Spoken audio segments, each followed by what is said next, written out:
जिनकी नशिस्त नंबर 10 है।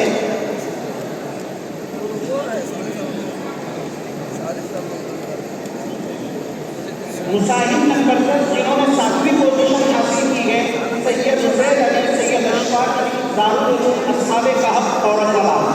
दारुल उलूम अस्हाब कहफ औरंगाबाद महाराष्ट्र के तालिब इल्म हैं सैयद हुसैन अली, सैयद अशफाक अली। जामिया की तरफ से 20,000 रुपये का इनाम है।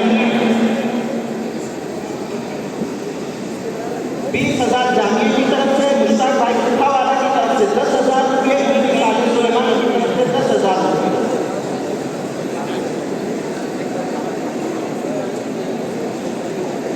छठे नंबर से कामयाब होने वाले तालिब इल्म हैं जिनकी नशिस्त नंबर 13 रही, 287 नंबर उन्होंने हासिल किए हैं।